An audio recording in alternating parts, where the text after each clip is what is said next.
down in southern Maryland where Edwina's body was found at that same time. Right? It gets more damning. Bates had reported his Jeep as being stolen around the time of Edwina's disappearance. Model and year of the Jeep? 2000 Cherokee. Same as yours. Lucas drove a 2001, but there wasn't enough difference in the model years to mention. It was the boxy Jeep with the I-6 engine, still seen in great numbers on highways, beaches, and city streets, though the car had not been produced in 11 years. The Jeep was found in D.C., said Peterson.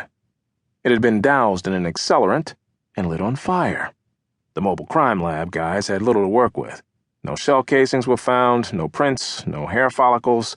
They did find brush and debris lodged in the undercarriage, which suggested that the truck had been recently driven off-road, as they're engineered to do.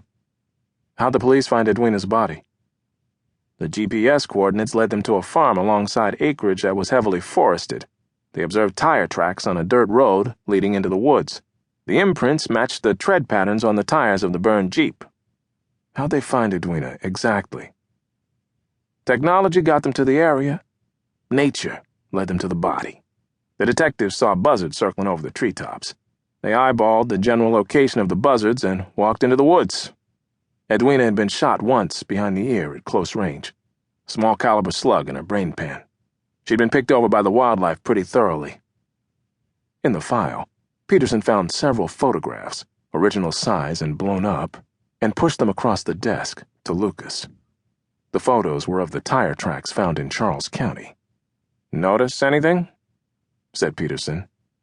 When Lucas did not reply, Peterson said, "The tires are kind of fat for that model Jeep, aren't they?" "Doesn't mean anything. I've 18s on mine, but I've seen 22s mounted on those lifted Cherokees as well."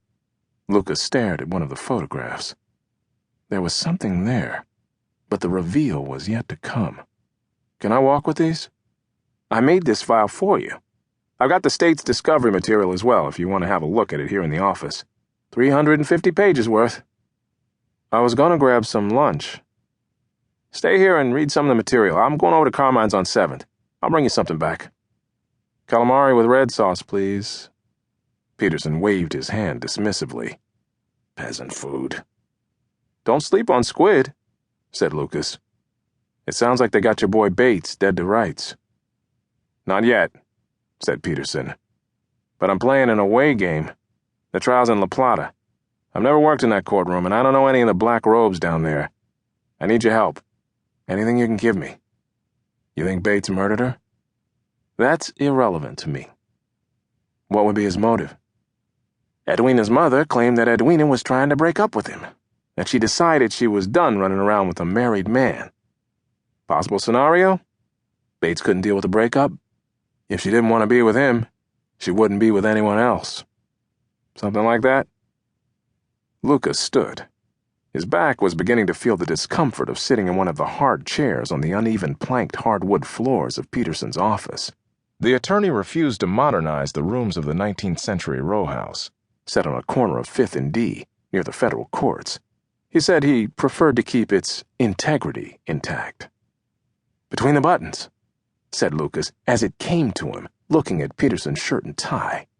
At Peterson's suggestion, he'd been thinking of his late father, Van Lucas, who had owned an extensive Stones vinyl collection from their first eponymous release through 1981's Tattoo You, which many, Lucas's father included, believed to be the last Rolling Stones record that mattered. "Very good," said Peterson. "Charlie Watts is wearing an outfit like this in the cover photo. Of course, he's also wearing a double-breasted overcoat in the shot, but it's a bit hot for that today." "But why are you dressed like him? Do you subscribe to Teen Beat too?" "I'm partial to Tiger Beat." "Why that record?" "Just having fun. It's a very cool cover and an underrated album, especially the UK version. Backstreet Girl is one of the most beautiful songs the lads ever cut. The Beatles never recorded a song so honest or so real."